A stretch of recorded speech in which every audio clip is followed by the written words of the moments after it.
Here we are. Morning. Good So morning. big shakeups in college football, eh? Oh, with Notre Dame. With Notre Dame and Ohio Riley State losing. to USC. You Riley to USC. All I know is them Georgia dogs just keep rolling. We're pretty good this year, man. I don't want to say anything, but Have we said too much? maybe.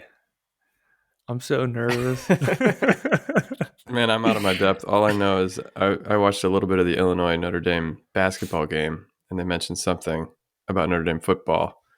And so I Googled it, and I found out that Brian Kelly, was it last night, announced he was leaving? I didn't know that. Yeah. No way. He's leaving? Going to LSU. But that's all I know about what you're talking about. I know that the Georgia Bulldogs are a team from Georgia, and that You they're got good. that right. You can say that again. Dude, I did not know Brian Kelly's going to LSU. That's probably why I know, is because I was watching the Illini game last night as well. We were playing Notre Oh, my Dame. goodness. Did they win? I went to bed. They did. Nice. The Illini won. Yeah. That's going to be a real shakeup. You're right. In the SEC there. Sheesh. And I think, well, Riley's about to turn USC around. Back in the day, USC, they had like an Alabama-esque program. Oh yeah, those Pete Carroll teams, unreal. Unbelievable. And then even their running back stable back in the 90s, and they were just a dominant program. I had one of the chaplain that I grew up with in high school. He graduated from USC, and he was a huge USC fan. So during school, we'd just talk football all the time. And I'm like, I'd ask him, like, why is USC so good? What's the deal? And he's like, who the heck would want to come to this beautiful campus and play football in Southern California? I'm like, that's a really good point, man. I watched something too. Maybe it was a documentary about USC, but that really before, I think they have maybe 2 NFL teams in LA now, but they didn't have an NFL team in LA, which is, the second biggest city in the country. So they kind of were their NFL team, if you will. The city was a fan of the college team. So there was a lot of celebrity around it, and movie stars and stuff would go to the games. And that makes sense. USC and UCLA, they do have, I guess it's like an LA vibe even to their college teams. Yeah. But now you're right. They do have like 2. Did the Rams go there and the Chargers? Yeah. I didn't know the Chargers were there. I know the Rams are. They moved last year or this year. Yeah, from San Diego. Yeah. Chargers have Phillip Rivers. Or no, not Phillip Rivers moved to the Colts, I think, but he was quarterback there for years, and he is known to, he spoke at Sikh once. I saw him. Or SLS. He's very Catholic. Yeah. I read a cool story about him when they moved from San Diego. They were the San Diego Chargers to LA, that he didn't want to uproot his family and move him to LA. And so he kept his house in San Diego, but it was like maybe a 2 or 3 hour commute up to LA from their house. And so he bought this insanely sweet vehicle and just totally retrofitted the inside. And I think it ended up being like a $200,000 van that he would do all of his film study, his like office work in the car, and would have him drive him from home to the office, like to where the new Chargers headquarters was for practice, so that he could get all of his work done in the car, but that he wouldn't have to disrupt his family life and make them move or anything like that. So he would have a driver. He had all these like TV screens, and he would do his football analysis stuff and would talk to people on the phone. And it's like a little mobile office, so that while he was traveling, he was still getting his stuff done. So for his family. For my family. For my family. Megan Ulrich, that's from Pacific Rim. Yeah, that's true. That was pretty cool. Well, how you guys been doing? I've been good. Yeah, life's been great here. It's been a very good stretch. So looking forward to. I don't know if we want to timestamp this episode or not, but it is Advent. So looking forward to Christmas. I got a few weddings coming up, which should all be great. It's been a very nice stretch here. How about you, Nice. Mike? Yeah, sort of the same. It has been a good stretch. Um, I had an awesome man. We are time stamping this thing, but just had an awesome Thanksgiving with the family, and man, oh man, I don't know if y'all had any big plans for Thanksgiving, but we brought everybody home and had somewhat of a bash. Some would call it a super spreader event. We had like 50 people at home, and it was just that's well maybe, but it was all just family. Sounds like a And super spreader of joy. You spread the joy. Yeah, that's what it sounds like to me. Yeah, it was contagious. There was a huge infection. It was infectious joy. It was super fun, and we ate. We had so much food, I couldn't believe it, and we did a pretty good job on it. Yeah, so I'm like still riding the joy from that Thanksgiving. That was really wonderful. That's awesome. Yeah, and last night we had here at the parish we had an altar server pizza party, which I don't know if y'all have ever done anything like that at your parishes, but um, it was so good just to get together and like honor some of the kids that work at the parish and um, I don't know, to like dignify the things that they do and to feed them pizza and have fun and hang out and things like that. But you could tell it's like a big deal for the kids to get a blessed cross. And then some of them were like lead altar servers and they were like really proud of it and kind of came up and got to bless them together. And it's like a really meaningful event. And, you know, I always talk about how we want to support families and the young people in the parish. Like, this is the first event where I feel like we're really actually making this an emphasis um, to specifically honor and dignify and rejoice in what they're doing at the parish. So that was a ton of fun as well. That's very cool. I've thought about as I get a skosh older and more into my being a pastor, being a priest, and leading people, the more joy I get out of that sort of thing, of watching people being proud of what they've done, you know, and being able to honor them for that. Like, honestly, the coffee shop's been going really well, and all of our baristas are volunteer students. Some of them are focus missionaries, but they've just done an awesome job and gotten really into it. And every one of them, I ask, like, "Hey, have you liked being a barista?" They're like, 10 out of 10, love it. Um, Wow. it's really fun. It's a good way to meet people. It's a new skill. I'm more proud of the Newman Center and bringing people here. And yesterday, the vibe was just hopping. It's the week before finals, and there's like tons of new people in there, and the place was just full all day with faces I've never seen before. And I'm like, oh my gosh, it's happening. But and I could be just like, oh, look at me, I did this cool thing or I had this idea, but I sincerely am like more interested in our core people being happy with how they have contributed to creating this environment. And so the same thing goes like with the chapel, which is on its last month of renovation stuff before the dedication mass, and just thinking about the liturgical excellence that I long for here and everywhere. But like I just want our servers and our sacristans and everybody in the choir and everybody involved in making the liturgy happen proud to bring their friends here because it's beautiful, you know, and reflective of the glory of what we're actually celebrating. And I think that's the kind of like a fatherly instinct, I suppose, is creating this. I remember Blaha reflected on spiritual fatherhood or fatherhood in general is like creating this abundance in which your children can like partake, enjoy it, and also inherit it and belong to it, like this is theirs. It's why you sweat and bleed to make it happen. It's kind of cool. So pizza party. Pizza party, man. I like that. I think that's a cool maybe lens to look at that. Nothing's coming to mind specifically to relate it to right now, but that reality of when you look at something, be like, oh my gosh, it's happening.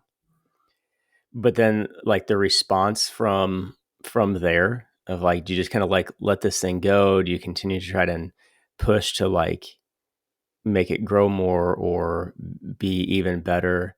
I've always found that a hard line because I think it can slip into like ambition pretty quick, or but also then like complacency as well.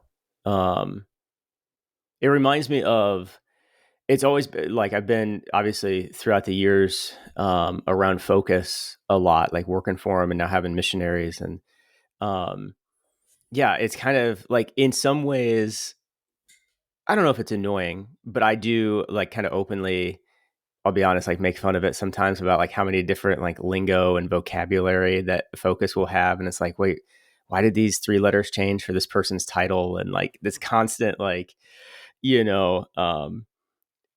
change in that way.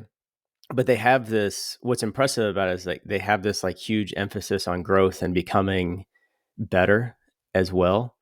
So I don't know. I just thought of that when you were talking there of like, oh my gosh, it's happening. It's like, what do you do when that happens to you? Like when you say that. What happens to me when I have that kind of realization dawn on me? I don't know. Yeah. I don't know that there's much of a question there. Sure. Mm-hmm. Yeah. I agree. It's a weird tension you have to hold. I think to your point about focus, recently we sent out a newsletter, the Newman newsletter to our donors and friends and alumni and stuff. And I got a lot of good feedback, which I then forwarded to the people responsible for the letter. But you, Mike, said something like, "I could have been. It was great. You gave me lots of compliments. You're like, oh, it looks like Newman's doing great things. I wish the articles had been a little bit more conversational or something like to that effect to just make it even easier to read, even quicker to kind of glean the salient information." And at Thanksgiving, my mom or dad brought up like, "Oh, great newsletter. Newman looks great," and blah blah blah. And I was like, "Yeah, we got a lot of good compliments." My friend Matt said that it could have been a little bit more conversational. My parents were like, no, he's wrong. It was great. They both just like came to my defense. Like, how dare he say that? It was so funny because I guess maybe it's from having focus and that culture around here for the last 3 years. But I'm like, if I got no feedback of like how to improve this, that would not be good. I wouldn't like, whereas I think maybe 3 years ago, I was pretty sensitive to even a little bit of negative feedback. Like, oh yeah, it wasn't as good as it could be. Or like, that was kind of the measure of success, is that nobody had anything bad to say about it. Which I think there's something really good and healthy that I've learned from focus, where they seek feedback. They seek, what can I be doing better? And, so your pride, your ego isn't so wrapped up in it, and rather you're more concentrated on the mission. Like, yeah, I would, of course I can be doing it better. Of course there's some way to be more effective in the mission. That too, it can be a kind of an obsession as well. If you make it all about success and numbers and whatnot. But there's a humility there that I've certainly grown in, and I'm grateful for. That's cool, man. You got me good with your facial expression there. I just see like the definitive, it's almost more of a symbolic gesture. Like, no, I'm on your team, and anybody opposed to you, I will destroy. Right. Just no, that is not true. Just You don't have to nope. take that. Mm-hmm. You don't listen to them. Mm-hmm. I had an experience like that. I know this is like just a tangential relationship to what you just said. So, um, but I was complaining to my sister about how I got these stupid braces on. I'm like, these things will never leave me. And she was like, let me see your teeth. Let's see if they're straight. And for, like, no joke, from like this distance, I just went, and she was like, oh, they're so straight. They should take them off. Like, she didn't see them at all. It was just, a way to say, I agree with you. Like, Yeah, no matter I what you support say, you. I'm on your team right here. I'm like, thanks, Teresa. That was absolutely lovely. Yeah. No, but it is an important balance. Maybe this is something that I've been praying with, and maybe I'll throw it out to you guys. It's been coming up a lot in when I've been working with people in direction, and kind of in my own prayer life, is the distinction between desire and expectation. Desire and expectation. And they're really closely related, but like the Lord, He gives us the grace of a desire that is a gift from Him, this little seed that He places in our hearts that we can return to, that we're aware of, and that we can nourish and allow to grow with His grace and in prayer and attention to it and speaking to the Lord about it. But almost organically, because of the way that we operate in our humanity, is that I notice that my own desires, I quickly put them in a context. This is what I think this desire is going to look like. And it turns into an expectation of what I think a thing should be. And although they're related and like one stems from the other, that the expectation is not exactly the same thing as the desire. And one, I think it's good to make that distinction. But then two, like, I can become very attached to expectation, which is not quite real. Desire is deeply, deeply real. But the expectation is the manifestation of how I think the desire is going to reveal itself in my life. And if the desire doesn't match what I expect it to look like, I can almost like develop a type of attachment to something that I think is a desire, but it's actually the way I expect a certain desire to be fulfilled. I don't know if that part kind of got a little confusing there at the end. Um, but I think that kind of comes along with what we're talking about is, um, wow, it's actually happening. It's like the fulfillment of a desire. But then there's also this realization that like there's an expectation that was in my head that like the Lord is bringing this about. Um, but then not not pushing it further, going into the realm of ambition, but then also not falling into complacency. I mean, it's a tough balance, but I guess that was trying to make that nuanced distinction between, well, this is a desire that God has, but the way I expect it to be fulfilled is not always going to be the case. Yeah, God fulfills all these desires, but in His terms, not on my terms, and I can become very attached to certain expectations. Yeah, that there's definitely something there. I don't know if this is exactly it, but it made me think of, have you guys listened to the, well, we talked about it last time, the Peterson podcast of the Four Horsemen with Barron? And I haven't listened yet. it's Yeah, I very have. good. It's just interesting. It's like very free flowing and just for like really smart guys with different backgrounds and kind of this, like mission to help people with meaning, like in this particular instance. And anyway, they got into this. It was an interesting part of the discussion, and they were talking about the distinction between like psychedelics and how that can influence the mystical experiences. And I think I could have misheard this, but I think Peterson was openly saying that he is convinced that the person who wrote the book of Revelation was on psychedelic drugs, like when he wrote it. And Baron was like, I don't know about that. But Baron was so, he was just like so solid in this part. But he brought up John of the Cross, and he talked about like in the tradition, like one of the great lessons is always like, you don't, even from the greatest mystics, is that you don't hold on to mysticism. Like you have to let it go. There has to be a holy indifference towards it.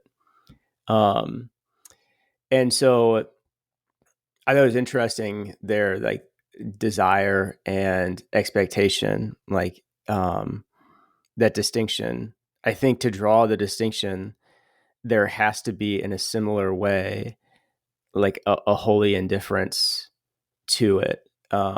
It maybe is like what you're getting at there of, and maybe that's like maturity. Maybe it's just like spiritual growth or something, but it's like, okay, do I know you well enough now, Lord, or trust you in a way that like I can deeply take this desire seriously, but have an indifference towards the expectation that may come with it. I don't know. There's something like rooted there. I agree, and I think that's on the part of the desirer or the expector to have an indifference, but the one who is being desired or expected from. I think the difference between desire and expectation is freedom. You just you allow the other to be free. Like for instance, if I had expectations about the coffee shop, and I was just like, I want there to be lots of students in here, and I want the coffee to be really good, and I want it to be great vibes, and everybody to be happy. And then I just like manufactured that, and everybody felt like this pressure from me to make the place look good. You know, it just there would be such a weirdness about that, because and sometimes we would joke about that as a family when you'd be like at Easter Mass or something, and the kids are all dressed up, but they never go to church and they don't know how to behave, and the parents are like, "It's Easter, dang it! Like, be happy," And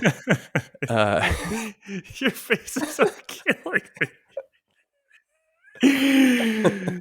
Yeah. So it's ironic because you have this desire, but it's actually an expectation, and you're like, you have to live up to this expectation for me, and that just compromises the freedom of the one that you are trying to invite into this beautiful or good thing. Right. Whereas a desire is like, I have this kind of undefined, limitless desire for truth, beauty, and goodness that I'm like inviting others into. And I'm sort of taking a risk here because I don't really even know what it's going to look like. I'm just kind of diving in and including you, and let's desire and let's hope together. But it's this open-ended thing that respects the freedom of the other. And I will say, when you said desire and expectation, what I thought of was a while ago, I had this reflection in prayer that God does not have expectations of me. And sometimes I kind of, it's a form of idolatry that I can fall into, that I just check boxes, or I serve this record of like, I've done everything God expects of me. And so I should be good, and I should be receiving consolation and all, like you kind of just treat it like this little machine or transaction. Whereas what God really has for me is desires, which means he wants something for me, not something from me. Right. And that's like the essence of relationship right there, is the respect of the freedom of the other, but yet the desire to be near and to serve the other. Right. And that's a totally different ballgame. And it's not undefined. It looks like something, as Karchi would say, but it's not like this fantasy, unreal thing that you have in your mind of like, when this happens, I'll be satisfied or happy or XYZ. And then it happens, or never really happens, because your fantasies are your perfect ideal is never really enfleshed. So you're really just kind of constantly restless and constantly unable to live into the beauty of what's happening right in front of you. Sure. Yeah. Well, and I think it's a limitation on desire ultimately, is when we get wrapped up in the expectation rather than the desire. Even even in the instance that you're talking about, when you are the one that's being desired or something is being expected from you, if we hyper focus only on, like, well, these are the things that God expects from me, so I'm going to hyper focus on the expectation that I think he has, that's a limitation of a relationship. That's not an expansion of it.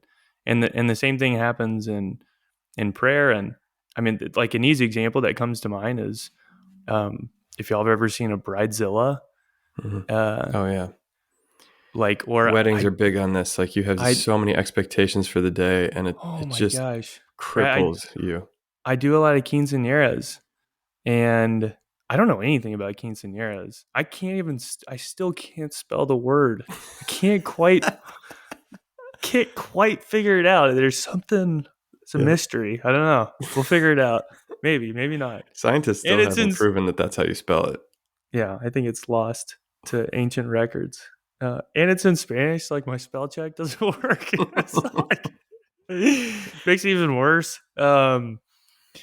Shoot, what was I saying? Okay, so they can get so stuck on things that I would never notice, Mm. and it like ruins the day. And it's the smallest thing, but it's something that they expect, and they want it to be that way. Mm. Um, and it's just like all of this great goodness and fun and beauty is happening, and there's just this like hyper focus on a limited individual thing. And to see it played out, the difference between desire for love, desire to be a part of the sacramental life of the church and marriage and rejoicing of family, and it's like none of that exists in this world right now, because all you can notice is that flower's in the wrong place. You're like, Yeah. whoa. So what I've found is making that distinction is that we have expectations. It's the way that desires manifest themselves in our heart, because we live in a certain time and a certain place, and I have a certain vision for the way I think things are going to work out. And so it's not to act like we don't have them, but it's actually to acknowledge them and then to give them away, like the barren thing. Like, good, you have it. Expectation. You need something. You need some sort of a vision. We're not disembodied, just minds and hearts that walk around, but like it has to look like something in time and space. So acknowledge it, realize it, and then give it, like articulate it to Jesus, which is the way that we kind of offer up our expectation to him, so that you can return to the desire rather than be attached and hold on to the expectation. As you're talking about the quince thing, I heard Father Gallagher talking about, like, what does he say? Like, walk with reverence or something like that in holy ground. I was just at a quinceañera a little while ago, and well, first of all, what I thought of with this desire and expectation thing, one of the hardest ones to walk with people through is infertility. People want a child, and they also expect one. You get married, you're ready, you're trying to have a kid, and you just can't get pregnant. Boy, that's a tough one. And Yeah, man. I was at a quince, and there was some expectation there. I think I sat next to the mom, single mom, known her for a long time, and saved up a bunch of money, wanted to do this nice thing for her daughter. And like a significant amount of money, even though it was more humble than some that I've been to that are like just blow out limos and all this stuff. They saved money on a lot of the ancillary things so they could have a really nice banquet with their friends. And she's very involved at the church, and it was my old parish. And they brought out the wrong food, and I could just see her, like they had picked this menu. Her and her daughter had picked this, like, the food that they wanted, and they brought out the wrong dishes. It was family style and stuff. And I could just see her. She was mentioning it, but she's like, "It's fine. It's fine. No, it's not important." She was like telling herself that this is not the end of the world. But I did have hopes that, like, this would go perfectly. And there was just a couple things like that where I could see it weighed on her heart as she was having to let go. So it was very impressive and beautiful in a way, although sad. And then to my right was this friend of hers who I'd known from years ago in the parish and hadn't seen her in a while. and I knew she struggled with infertility, and she had in the last like 2 months lost twins, which she like her first time getting pregnant, and then she lost these twins, and one of whom lived for a few days. And I was talking to her about it, and just this sadness, guys. I mean, and so here I was in this. It's in a quinceañera, you know, like I have been in those situations, like you're talking about, Mike, where it's just so shallow. It's so like a big birthday party, and what are you really hoping for? Your expectations are just hemming in any ability to really enjoy this day. It was like a mix of that, but like the needing to, like in both of those situations, the quince, the food coming out seems like so insignificant, but the human heart just does. It longs for what you hope for, you know, and you have a certain expectation of how things are going to look. And then the much more grave, much more serious, but still like human experience of infertility and losing a child and stuff, like just that place that we exist in of hope is so tense, you know, to like constantly be fighting against expectation and like allowing desire to flourish, even though you know that the more you desire, the less this world is going to be able to satisfy those desires, and the more you have to point your heart to God. And that often looks like the cross, like the dark night of the soul, St. John of the Cross. It's seriously painful stuff, you know, and there's really no shortcut.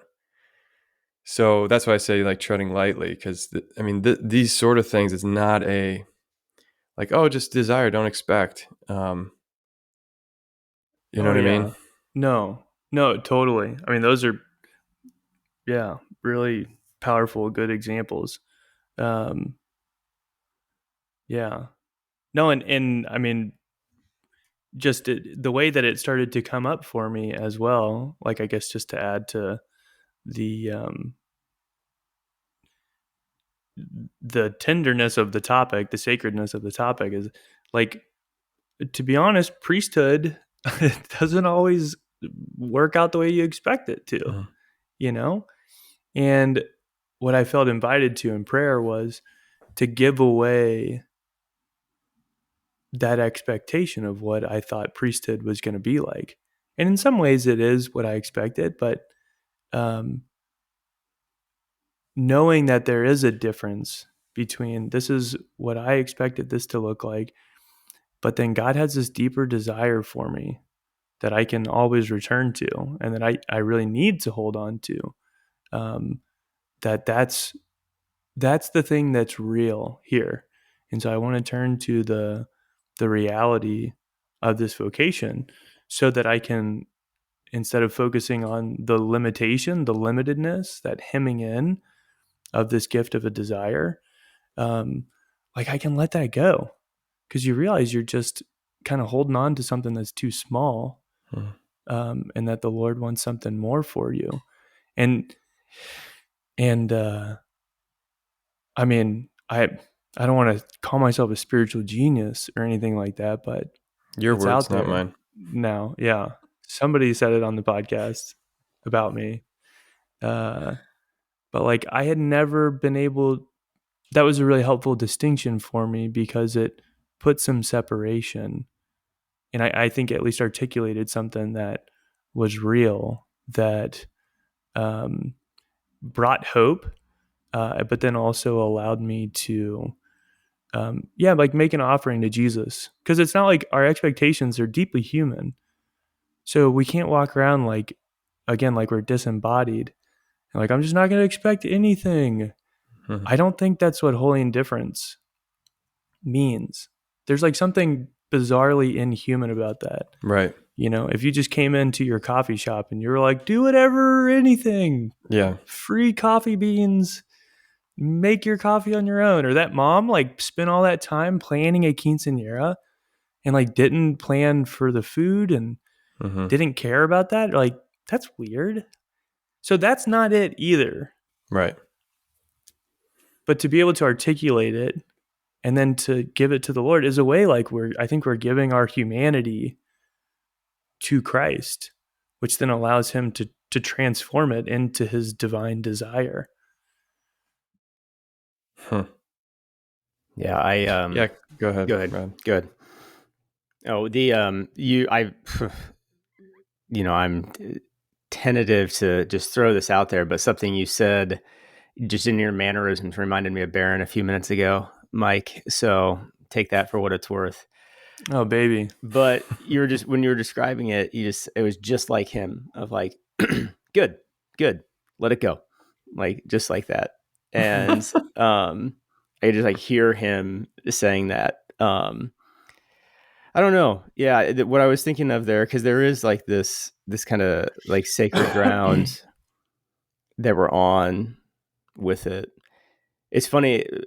I don't have any experience with quinceañeras, to relate to the story, but like relating to the stories though, I don't know if you guys have had this, but it's interesting just kind of like walking with families in, because I do a lot of funerals, and like there's something there too that like that can get really caught up sometimes in like, well, we wanted 3 people to give eulogies, at this because we wanted to celebrate their life, like at the funeral, and so it's like, and I think I've learned how to do it. I think pretty like tastefully and like legitimately being there for the family of, hey, that's not like at the funeral, like this is kind of what's allowed because it's proper and we're going to pray for the person and everything like that.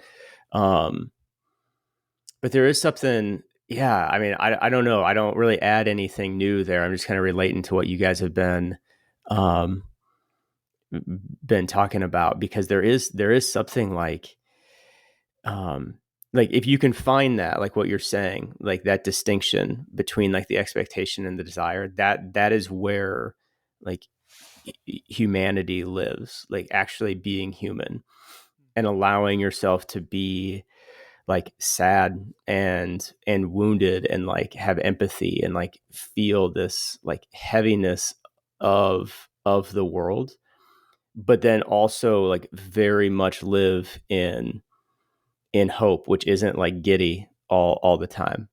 Um, so anyway, like I said, nothing. I don't think there's anything really new there. Just kind of relating to it. Yeah, and I like what you said, Mike, about it's inhuman not to have expectations. Like the reason I got out of bed early this morning was because I had an expectation that you guys would be on this call, and if I had any reason to believe that you'd sleep in, I would sleep in too. It's like, yeah, it's what motivates us is our picture of what the future is going to and could look like if we did this thing. It's the engine that drives us. But yeah, you keep getting into the other horizon or over the horizon to like what you were expecting, and then it's different, and then you have a choice to make. Like, am I going to, curse the reality as it is? It's sort of like Chisek, the Father Chisek's whole thing about God's will is the concrete circumstances that you're in, and you can either at every moment say yes or no. And or Therese, I heard Scott Hahn's quote Therese once. I don't know where she said this, but God gives me whatever I want because whatever God gives me, that's what I want. Like the conforming of the desire to the reality is so difficult because it requires this constant exercise and detachment. But it's not this like maybe what I can think of as Buddhist detachment where you're just like, I don't want anything. Yeah. Right.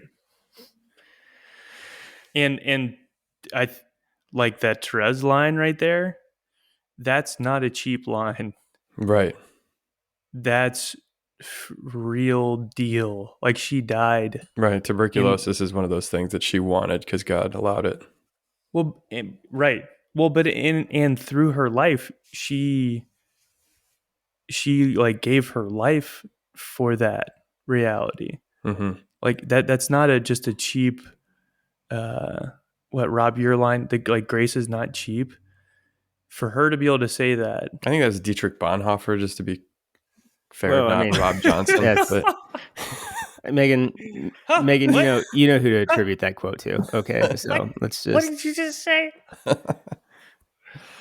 That's and so if we like if our expectation of ourselves and the journey to holiness, the path of holiness, our faith journeys, that like I can just see how it's supposed to be, and then just say like, oh God, whatever you want is what I want, because I want whatever you want. Yeah. Like, no, you're gonna have to legit die to yourself hardcore. That's my point. Is it's so every day to get to that. And then she can really, truly, authentically, beautifully say it. I'm glad you brought up faith journey, because that's it. That's what this is all about. Amen. I have to get going, guys. It's been good. Good little morning chat. Nice morning chat. I didn't have much expectation, to be honest. Maybe that's why the podcast is the best thing in the world. Yep. Is the best. That's what I was going to say. Is we have no expectations. Zero expectations. Well, is that a problem though? Because we just talked about how expectations is human. We just talked about what season we're in, for our faith journey. That's it. No expectation. That's true. Faith Journey, season 11. Season Ocho. This week on Faith Journey. All right. Later, skaters.